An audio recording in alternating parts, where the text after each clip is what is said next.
Detective Marco Reyes sat hunched over his monitor, the glow reflecting in his tired eyes. He sipped lukewarm coffee, the bitter taste doing little to combat the fatigue that clung to him like a second skin. His small office, tucked away in a forgotten corner of the precinct, was a chaotic mess of files, half-eaten takeout containers, and crime scene photos pinned haphazardly to the corkboard. This was his world, the world of chasing shadows and piecing together fragments of truth in a city teeming with secrets. His current obsession was Silas Thorne, a name whispered in hushed tones among the city's criminal underworld. Silas was a ghost, a professional killer with a reputation for meticulous planning and flawless execution. He left no trace, no witnesses, just a trail of bodies and unanswered questions. Reyes had been tracking him for months, building a case brick by painstaking brick.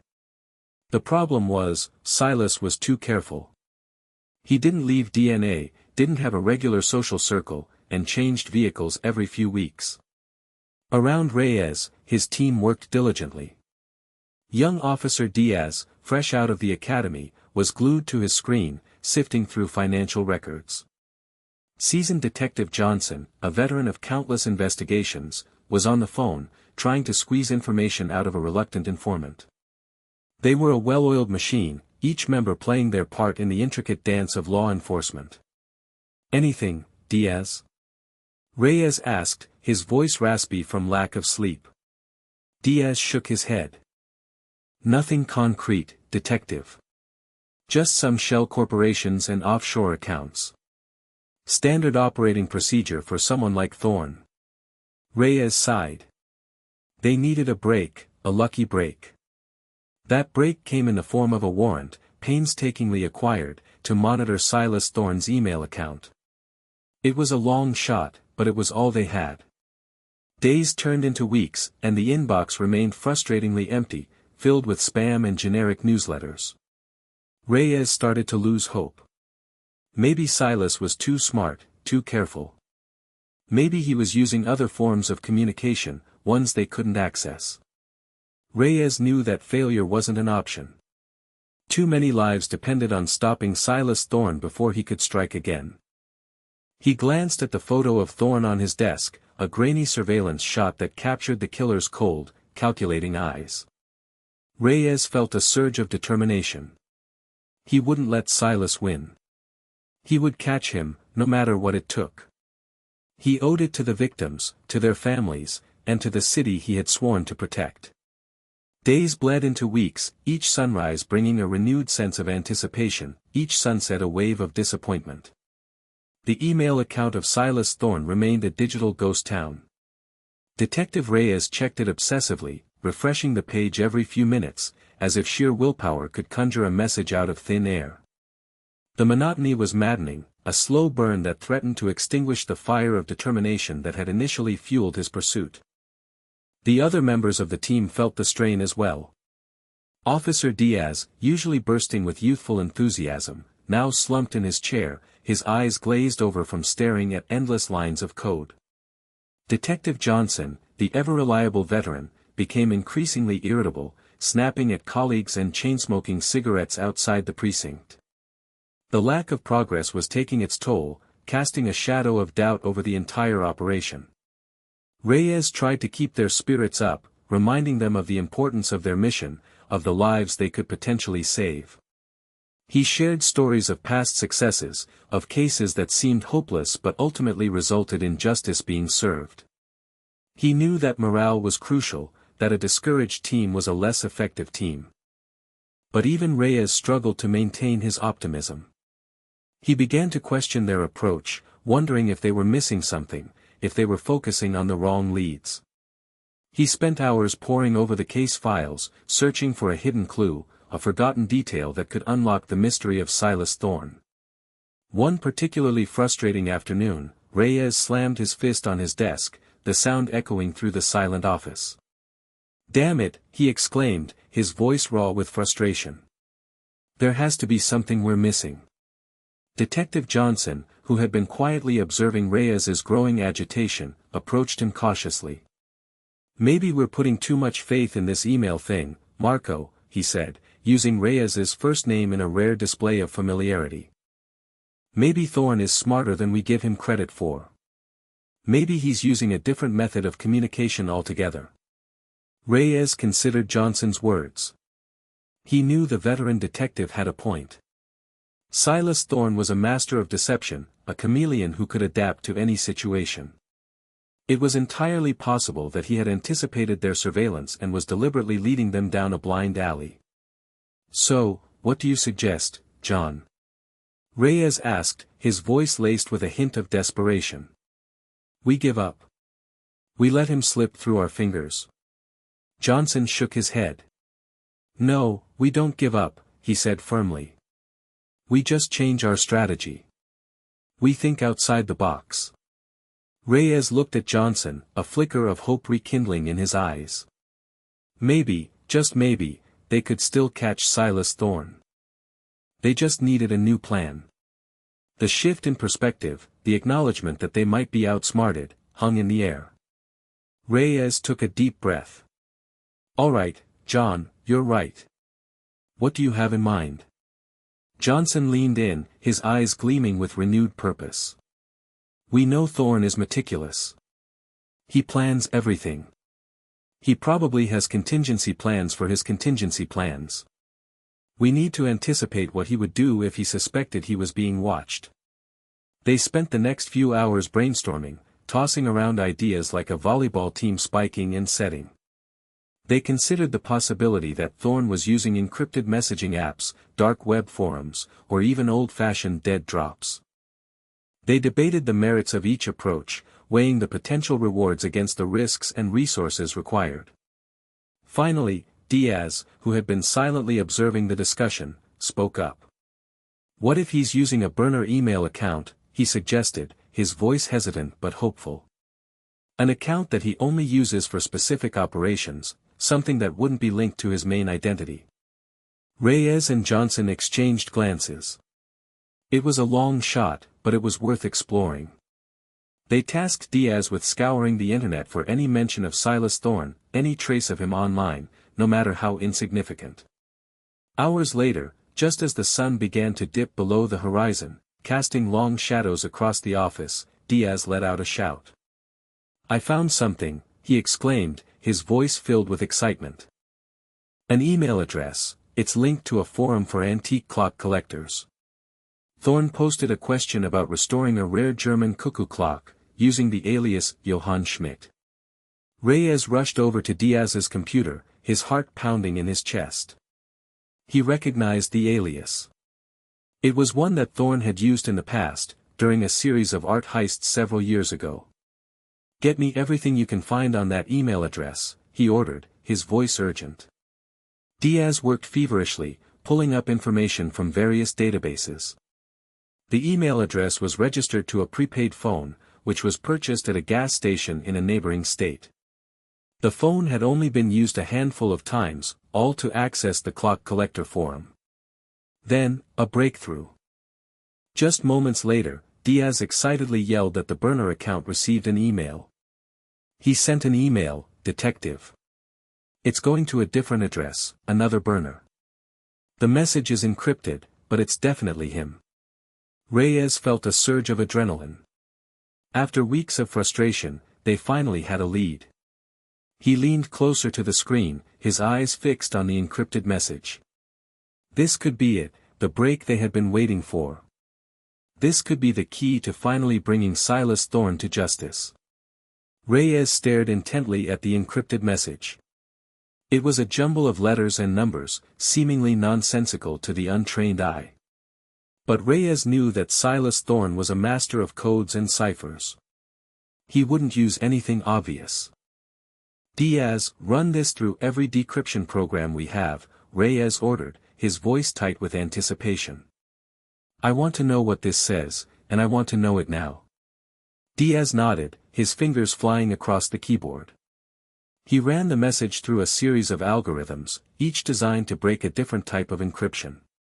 The minutes stretched into an eternity as the computer whirred and clicked, the only sound in the tense office. Finally, after what seemed like an age, the screen flickered, and a string of plain text appeared. The message was short and cryptic, but its meaning was chillingly clear. The clock is ticking.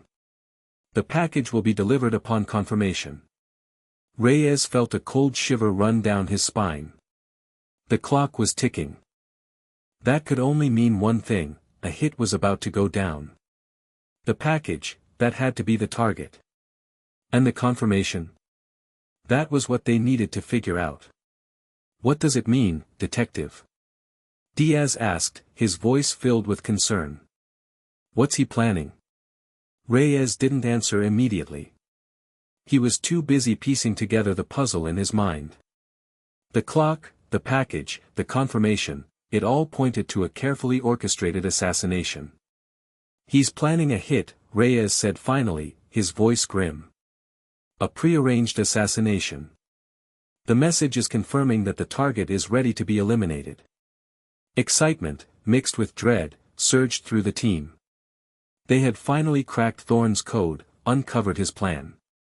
But they were also running out of time. They needed to identify the target and stop Thorne before he could strike. We need to find out who the target is, Reyes said, his voice urgent. And we need to do it fast. Diaz, trace the IP address of the recipient.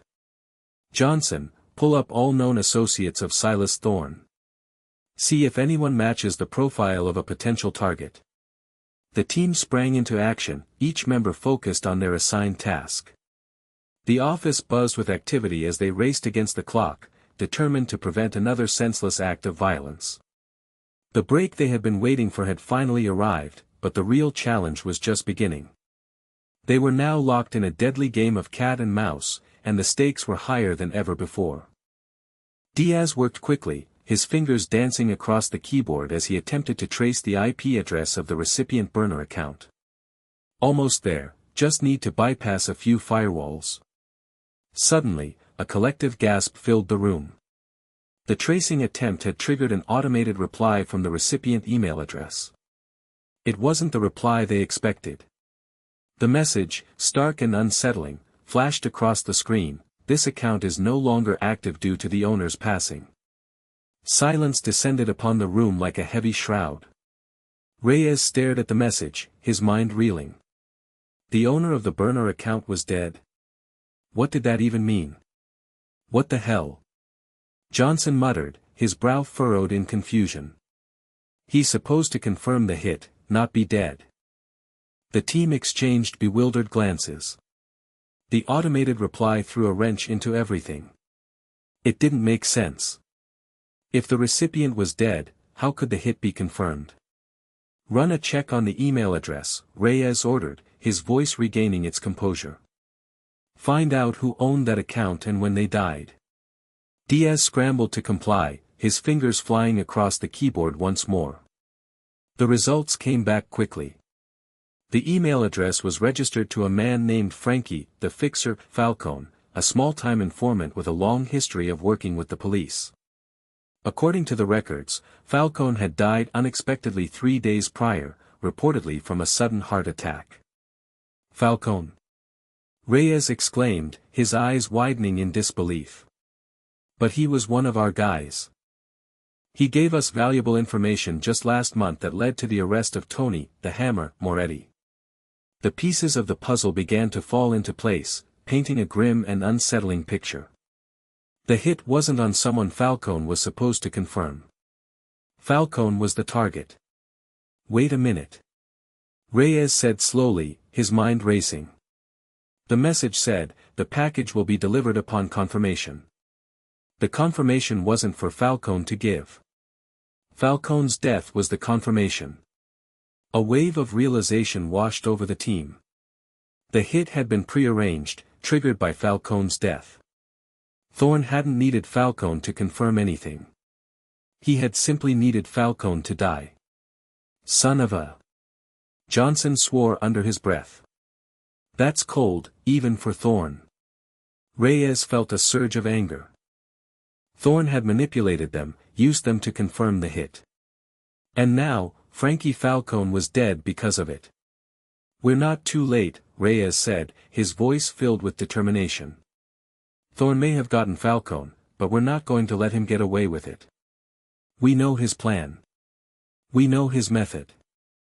Now, we just need to find him. The game was far from over.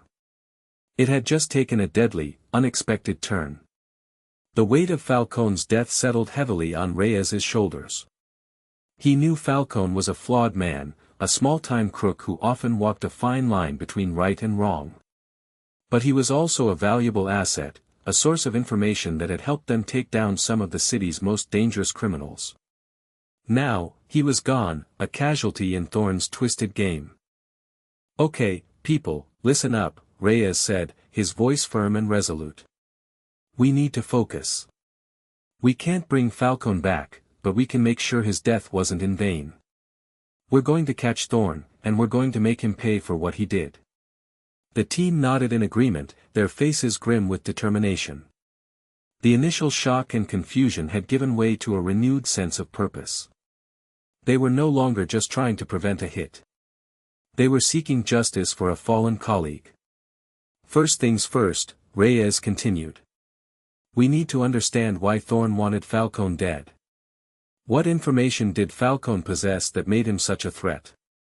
They began to dissect Falcone's recent activities, reviewing his phone records, his meetings, and any information he had provided to the police in the weeks leading up to his death. They pored over the files related to Tony, the Hammer, Moretti, the crime boss whose arrest Falcone had helped orchestrate. "Maybe Moretti ordered the hit from prison," Johnson suggested. "He's got plenty of connections on the outside." "It's possible," Reyes conceded. "But Thorne doesn't usually take orders. He's a freelancer, a lone wolf. He only takes jobs that align with his own interests." As they delved deeper into Falcone's past, they uncovered a pattern of information leaks that had consistently undermined Moretti's operations. Falcone had been feeding the police intel on Moretti's drug shipments, his money laundering schemes, and his gang's activities. Falcone was systematically dismantling Moretti's empire, Diaz observed. He was a one-man wrecking crew. And Moretti finally had enough, Reyes concluded. He put a hit out on Falcone, and Thorne was the man for the job. But something still didn't quite add up. Thorne was a professional. He wouldn't take a job solely out of loyalty to a crime boss. There had to be something else, something more personal. What if Falcone knew something about Thorne? Reyes mused, his brow furrowed in thought. Something that could expose him, something that could ruin his reputation. The team began to investigate Thorne's past, searching for any connection to Falcone. They scoured old case files, interviewed former associates, and even delved into the murky depths of the city's underworld. The clock was ticking, and the pressure was mounting. They knew that Thorne wouldn't stay hidden for long. He was a predator, and he would soon be on the prowl again. They needed to find him, and they needed to find him fast. Before he could claim another victim. The search for a connection between Thorne and Falcone proved to be a frustrating dead end. They found no records of any direct contact, no shared acquaintances, and no apparent reason for Thorne to target Falcone personally. The only plausible explanation remained Moretti's hit, but Reyes couldn't shake the feeling that there was more to the story. "All right, let's try a different angle," Reyes said, his voice tinged with frustration. "Instead of focusing on a direct connection between Thorne and Falcone, let's look at their individual activities in the weeks leading up to Falcone's death. Maybe we can find something that triggered Thorne's decision." The team divided their efforts, with Diaz focusing on Thorne's movements and communications, and Johnson delving deeper into Falcone's recent activities. They meticulously tracked Thorne's known associates, his travel patterns, and any unusual financial transactions. They scrutinized Falcone's interactions with the police, his informants, and anyone who might have had a motive to silence him. As Diaz traced Thorne's movements, he discovered a series of visits to remote locations outside the city, places where Thorne had previously stashed weapons and equipment. "He's preparing for something," Diaz reported, his voice filled with concern. "He's gathering his tools of the trade." Meanwhile, Johnson uncovered a series of encrypted messages on Falcone's burner phone, messages that he had been exchanging with an unknown contact. The messages were heavily coded, but Johnson managed to decipher a few key phrases. He was talking about a big score, something that could change everything, Johnson said, his eyes widening in surprise. He was also worried about being watched and followed. The pieces of the puzzle began to click into place. Falcone wasn't just an informant. He was planning something big, something that could have made him a lot of money. And he knew that he was being watched. Maybe Thorne found out about Falcone's plan, Reyes surmised. Maybe he saw him as a threat to his own operations. But what was Falcone planning? And how did Thorne find out about it? They delved deeper into the encrypted messages, searching for any clues that could reveal the nature of Falcone's big score. They discovered references to a valuable artifact, a stolen painting, and a secret auction. Falcone was planning to steal a priceless painting and sell it on the black market, Reyes realized. And Thorne found out about it and decided to eliminate the competition. The motive was clear. Thorne wasn't just doing a favor for Moretti. He was protecting his own interests, ensuring that Falcone didn't interfere with his plans. Now, they just needed to find the painting and catch Thorne in the act. The stakes were higher than ever before. They were no longer just seeking justice for Falcone. They were trying to prevent a major crime from taking place. "All right, Diaz, I want you to track down the location of this secret auction," Reyes instructed, his voice sharp and focused. "Johnson, find out everything you can about this stolen painting. Who owns it? Where is it being stored? We need to know everything." The team worked tirelessly, their energy fueled by a mix of adrenaline and determination. Diaz used his technical skills to scour the dark web, searching for any mention of the auction or the painting. Johnson contacted his network of informants, seeking information about the art world's underground scene. Hours passed, and the pieces of the puzzle began to fall into place. Diaz discovered a cryptic message on a private forum, a message that seemed to be an invitation to a highly exclusive art auction. The message contained a series of coordinates, which Diaz quickly translated into a location, an abandoned warehouse on the outskirts of the city. Meanwhile, Johnson learned that the stolen painting was a masterpiece by a renowned artist, a work of art that had been missing for decades. The painting was believed to be worth millions of dollars, making it a highly coveted prize for collectors around the world. "The painting is currently being stored in a secure vault at a private museum," Johnson reported. "The security is tight, but I have a contact on the inside who can give us access." Reyes nodded. "All right, let's move," he said, his voice filled with urgency. "We're going to hit the museum and secure the painting before Thorne can get his hands on it. Diaz, alert the SWAT team. We're going to need backup." The team piled into their cars and raced towards the museum, their sirens blaring through the night. They arrived at the museum just as the sun began to rise, casting long shadows across the building's facade. The SWAT team quickly secured the perimeter, while Reyes, Johnson, and a small group of officers entered the museum, guided by Johnson's contact. They navigated the maze of hallways and galleries, their weapons drawn, until they reached the secure vault. The vault door was heavily fortified, but Johnson's contact had provided them with the access codes. Reyes punched in the codes, and the door slowly swung open, revealing the priceless painting. But as they stepped into the vault, they were met with a surprise. Thorne was already there, standing in front of the painting, a gun in his hand. "I was wondering when you'd show up," Thorne said, his voice cold and menacing. "I knew you wouldn't be able to resist the temptation." A tense standoff ensued, the fate of the painting. "Drop the gun, Thorne," Reyes commanded, his voice steady but firm. "It's over." Thorne smirked, his eyes glinting with defiance. "It's never over, detective. You may have stopped me from stealing the painting, but there are always other opportunities." "This is your last opportunity, Thorne," Reyes said, his finger tightening on the trigger. "Don't make me do this." Thorne hesitated for a moment, his gaze shifting between Reyes and the painting. Then, with a sudden burst of speed, he lunged towards the painting, grabbing it with both hands. "You'll never take me alive," he shouted, tearing the painting from its frame. Before Reyes could react, Thorne smashed the painting against the vault wall, shattering it into a million pieces. Reyes watched in disbelief as the priceless masterpiece was destroyed before his eyes. He had failed. He had let Thorne win. "You idiot!" Reyes roared, his voice filled with rage. "That painting was worth millions." Thorne laughed maniacally. "Money means nothing to me, detective. I only care about the game."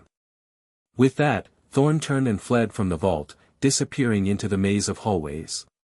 Reyes and his team gave chase, their footsteps echoing through the silent museum. They pursued Thorne through the galleries, past the exhibits, and out into the night. The chase led them through the city streets, a high-speed pursuit that tested their skills and their endurance. Thorne was a master of evasion, using his knowledge of the city to outmaneuver his pursuers.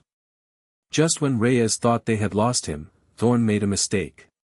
He led them to a remote warehouse on the outskirts of the city, a place where he had previously stashed weapons and equipment. Reyes knew that this was his chance. He surrounded the warehouse with his team, sealing off all possible exits. "Thorne, come out with your hands up!"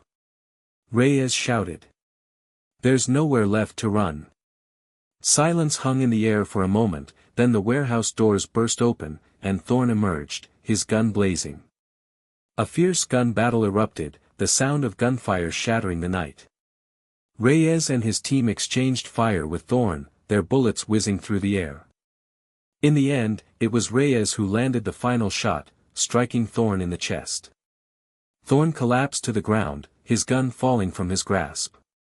Reyes approached Thorne cautiously, his weapon still drawn.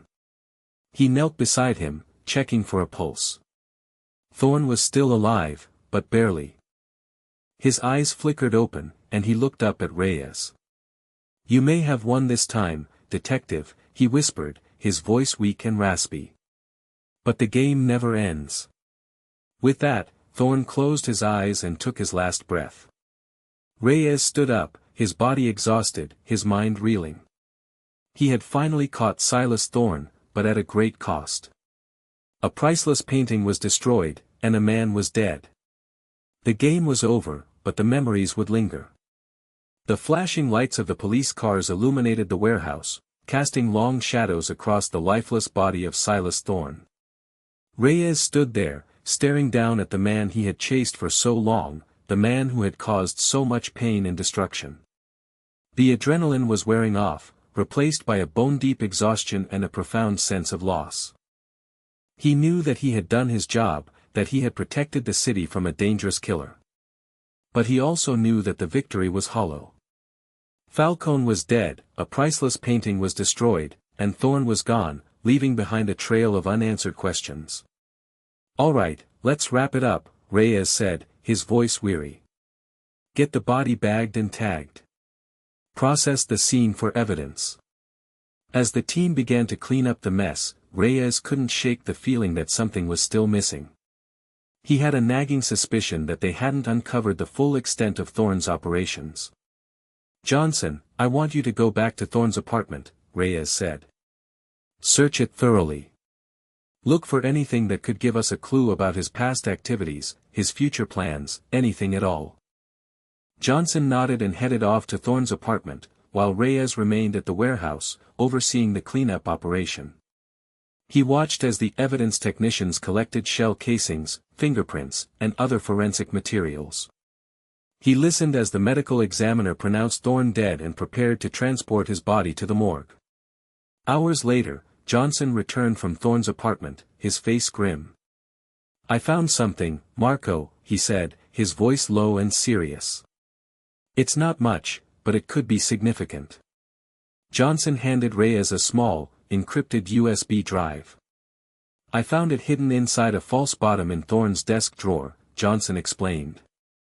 "I haven't been able to crack the encryption yet, but I'm working on it." Reyes took the USB drive and examined it closely. He knew that it could contain valuable information that could help them understand Thorne's motives and his methods. "Keep working on it, John," Reyes said. "I have a feeling this is the key to unlocking the whole mystery." As Johnson continued to work on the USB drive, Reyes decided to review Thorne's past movements, looking for any patterns or anomalies that could shed light on his activities. He tasked Diaz with analyzing Thorne's travel records, his financial transactions, and his communication logs. After hours of painstaking analysis, Diaz discovered a recurring pattern. Thorne had consistently used remote storage lockers before and after his hits. He would rent the lockers under false names, stash weapons and equipment inside, and then retrieve them when he needed them. "He's got a network of safe houses all over the city," Diaz reported, his voice filled with excitement. "We need to raid those lockers and see what we can find." Reyes nodded. "All right, let's do it," he said, his eyes gleaming with renewed determination. "Let's find out what Thorne was really up to." The game was far from over. It was just entering a new phase. Reyes wasted no time in mobilizing the SWAT team. He knew that Thorne's storage lockers could contain valuable evidence that could help them understand his past crimes and prevent future ones. He also knew that they had to act quickly, before anyone else could discover the lockers and remove the contents. "All right, people, listen up," Reyes said, addressing the SWAT team. "We're going to hit these storage lockers hard and fast. I want every locker secured and every item inventoried.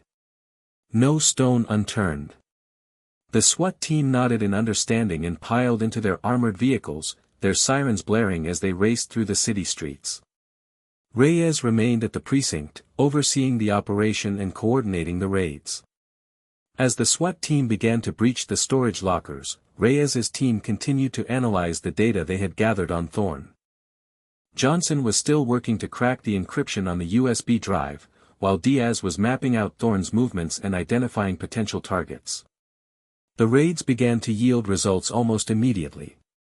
The SWAT team discovered a variety of weapons, including sniper rifles, handguns, and knives. They also found disguises, fake IDs, and maps of various locations throughout the city. "He was planning something big, Detective," one of the SWAT team leaders reported over the radio. "This is more than just your average hitman." As the raids continued, the evidence began to paint a disturbing picture of Thorne's activities. He was not just a hired killer. He was a meticulous planner, a skilled strategist, and a ruthless operator. He had been preparing for something for a long time, and whatever it was going to be big. While the SWAT team was busy raiding the storage lockers, Johnson finally managed to crack the encryption on the USB drive. He called Reyes into his office, his face pale with shock. "You're not going to believe what's on this thing, Marco," Johnson said, his voice trembling. "It's a list of names, dates, and locations. It's a hit list." Reyes's heart sank as he looked at the list. It contained the names of prominent politicians, business leaders, and law enforcement officials. It was a who's who of the city's elite. "He was planning to assassinate them all," Reyes said, his voice filled with horror. "He was going to destabilize the entire city." The pieces of the puzzle finally fell into place. Thorne wasn't just a hired killer. He was a revolutionary, a terrorist, a man who wanted to bring down the system. And he had been planning it for years. Reyes knew that he had to act quickly to stop Thorne's plan from succeeding. He alerted the FBI, the CIA, and every other law enforcement agency he could think of. He declared a state of emergency and ordered a citywide lockdown. The hunt for Thorne's accomplices began, a desperate race against time to prevent a catastrophe. The city was on edge, filled with fear and uncertainty. The game had changed, and the stakes were higher than ever before. The fate of the city rested on Reyes's shoulders. Amidst the chaos and the citywide lockdown, one particular storage locker stood out. The SWAT team reported finding a sniper rifle, a ghillie suit, and detailed maps of Frankie Falcone's home and frequented locations. The discovery sent a chill down Reyes's spine. It was a stark reminder of the personal nature of Thorne's vendetta. While the larger conspiracy threatened the entire city, the meticulous planning surrounding Falcone's murder highlighted Thorne's cold-blooded efficiency and his ability to compartmentalize his operations. He could be a revolutionary plotting the downfall of society, and a meticulous assassin focused on a single target, all at the same time. Reyes realized that even with Thorne dead, the danger wasn't over.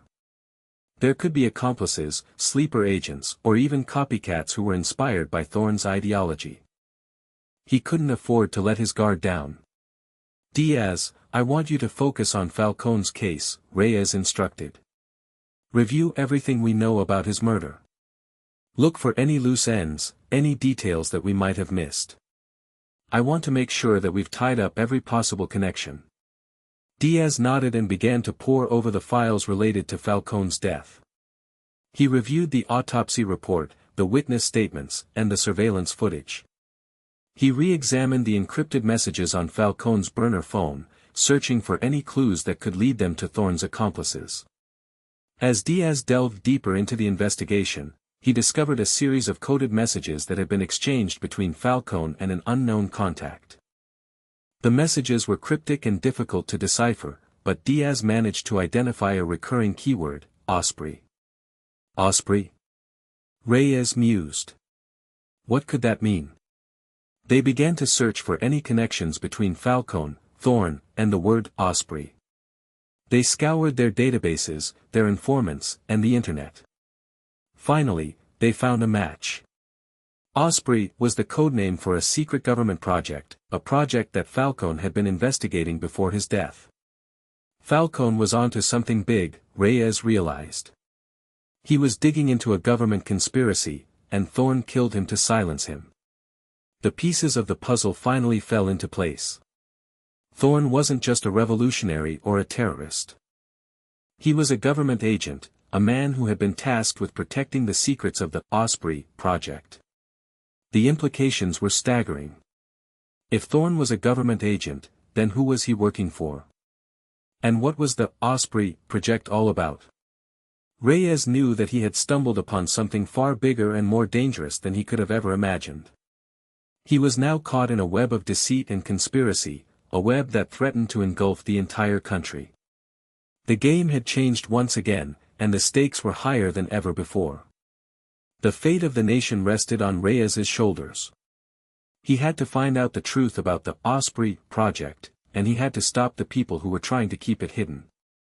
Even if it meant taking on the government itself. The weight of the conspiracy pressed down on Reyes, threatening to suffocate him. He knew that he was playing a dangerous game, a game that could have far-reaching consequences. But he couldn't back down now. He had to find out the truth about the Osprey project, no matter the cost. "All right, Diaz, I want you to dig deeper into this Osprey project," Reyes instructed. "Find out everything you can about it. Who's involved? What's its purpose? I want to know everything." Diaz nodded and began to scour the internet, the government archives, and any other source he could think of. He worked tirelessly, his fingers flying across the keyboard, searching for any clue that could shed light on the mysterious project. Meanwhile, Reyes contacted his network of informants, seeking information about the government's secret operations. He reached out to former agents, whistleblowers, and anyone who might have knowledge of the Osprey project. The information trickled in slowly, but it was enough to paint a disturbing picture. The Osprey project was a top-secret government program that involved the development of advanced weapons technology. The project was shrouded in secrecy, and only a select few people knew about its existence. "It's a black ops program, detective," one of Reyes's informants reported. "They're doing things that would make your hair stand on end." As Reyes delved deeper into the investigation, he discovered that Falcone had been investigating the Osprey project before his death. He had been gathering evidence of illegal activities, unethical experiments, and government corruption. Falcone was getting too close to the truth, Reyes realized. That's why they killed him. That's why Thorne was sent to silence him. The pieces of the puzzle finally fell into place. Thorne wasn't just a government agent. He was a hitman, a cleaner, a man who was tasked with eliminating anyone who threatened the Osprey project. Reyes knew that he was now in Thorne's crosshairs. He was a threat to the project, and they would stop at nothing to silence him. He had to act quickly. He had to expose the Osprey project before it was too late. He gathered his team and prepared for the final confrontation. He knew that it would be a dangerous battle, a battle that could cost him his life. But he was willing to risk everything to protect the truth.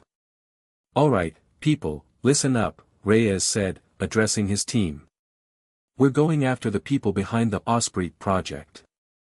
We're going to expose their secrets and bring them to justice. Are you with me?" The team nodded in agreement, their faces grim with determination. They were ready to fight, ready to risk everything for the truth. The final battle was about to begin. The fate of the nation rested on their shoulders. They were the only ones who could stop the Osprey project from destroying everything they held dear. The last stand was about to begin. Before Reyes could fully act on the new information, a chilling realization struck him. The sniper rifle, the ghillie suit, the maps of Falcone's home, it all pointed to a specific, immediate threat. Someone was still planning to finish what Thorne had started. Reyes barked orders, his voice tight with urgency. "Diaz, Johnson, I want you to pull up every address and location associated with Falcone. His home, his favorite diner, the park he walked his dog in, everything. I want every unit we have patrolling those locations, now." He knew they were running out of time. Whoever was planning to take out Falcone's loose ends wouldn't wait. They had to get there first. As units scrambled to secure the locations, Reyes felt a knot of dread tighten in his stomach. He had a hunch, a gut feeling that they were missing something. He stared at the map of Falcone's neighborhood, his eyes scanning the buildings that overlooked his house. "Diaz, run facial recognition on every building in this vicinity," Reyes ordered, pointing to the map. "Check for known associates of Thorne, known government agents, anyone who might be connected to Osprey." The computer whirred as Diaz fed the data into the system. Minutes stretched into an eternity as they waited for the results. Finally, a match. "I got something, Detective," Diaz announced, his voice strained. "Building 3, Apartment 4B. The tenant is listed as a John Smith, but the facial recognition software flags him as Silas Thorne." Reyes's blood ran cold. Thorne. But he was dead. Then it hit him. It wasn't Thorne. It was someone using his identity, someone who looked like him, someone who had been trained to take his place. "That's our guy," Reyes said, his voice grim. "He's planning to finish what Thorne started. Get a SWAT team to that location, now. Tell them to use extreme caution. This guy is a professional." The SWAT team raced to the building, their sirens screaming through the city streets. Reyes followed close behind, his heart pounding in his chest. He knew that this was it, the final confrontation. As the SWAT team prepared to breach the apartment, Reyes took a deep breath and steeled himself for what was to come. He knew that this could be the end, but he was determined to stop this imposter, to expose the Osprey project, and to bring those responsible to justice. The SWAT team burst through the door, their weapons raised. Inside, they found a man dressed in a ghillie suit, a sniper rifle trained on Falcone's house. He was just about to take the shot. "Police! Drop your weapon," the SWAT team leader shouted. The man didn't hesitate. He turned and fired, sending a volley of bullets towards the SWAT team. The final battle had begun. The apartment erupted in a cacophony of gunfire. The SWAT team, well-trained and experienced, returned fire with precision and discipline. The imposter Thorne, however, was equally skilled. He moved with deadly grace, dodging bullets and returning fire with lethal accuracy. Reyes, arriving on the scene, could hear the gunfire echoing through the building. He knew that the situation was critical. He had to get inside and take control. "Breach and clear," Reyes shouted, leading a second wave of officers into the apartment. The apartment was a war zone. Bullet holes riddled the walls, furniture was overturned, and smoke filled the air. The imposter Thorne was holed up in a back room, using an overturned table as cover.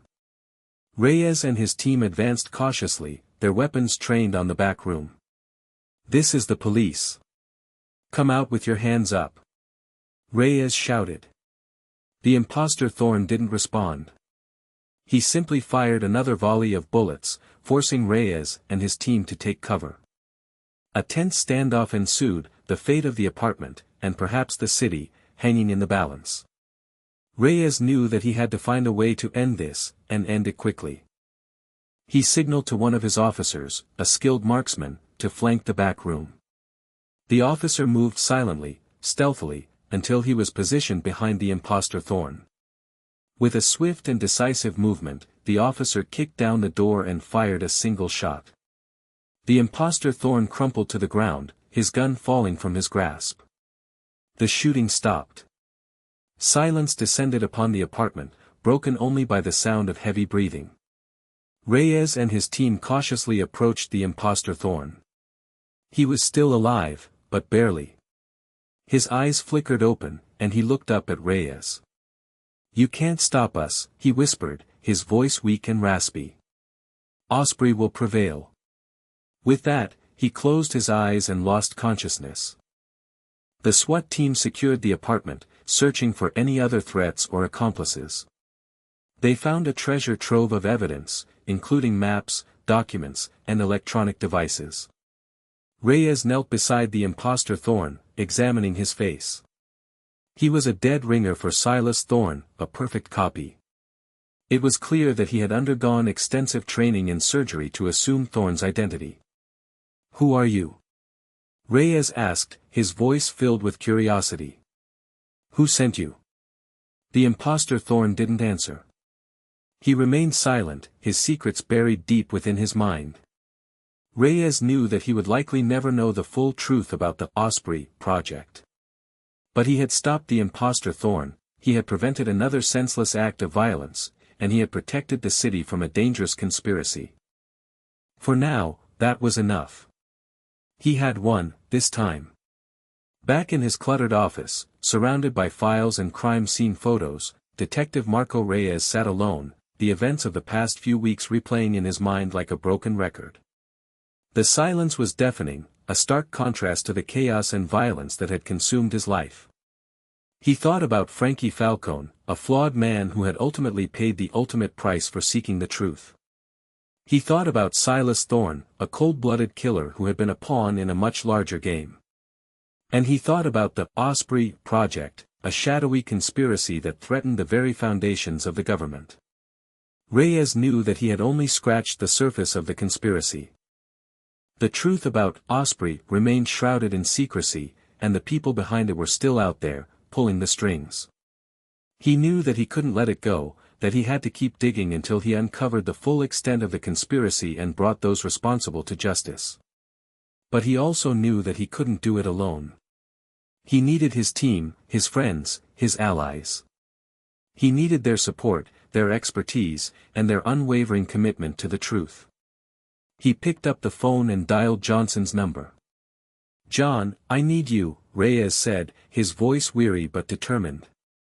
"I need your help to uncover the truth about Osprey." Johnson didn't hesitate. "I'm with you, Marco," he said. "Whatever it takes." Reyes smiled, a flicker of hope rekindling in his heart. He knew that with Johnson by his side, he could face anything. He hung up the phone and leaned back in his chair, closing his eyes. He knew that the road ahead would be long and arduous, filled with danger and uncertainty. But he was ready. He was a detective, and he had a duty to protect the city and to uphold the law. He opened his eyes and looked around his office, taking in the familiar sights and sounds. He was home. He was where he belonged. He knew that the game was far from over. The Osprey project was still out there, lurking in the shadows, waiting to strike again. But he was ready. He was vigilant. He was prepared. He had learned a valuable lesson from the Thorne case, that vigilance and quick thinking are essential in stopping a cold-blooded killer. And he would never forget it. He stood up from his chair and walked to the window, looking out at the city lights twinkling in the distance. He was a guardian, a protector, a shield against the darkness. And he would never rest until he had brought justice to all those who had been wronged. The end.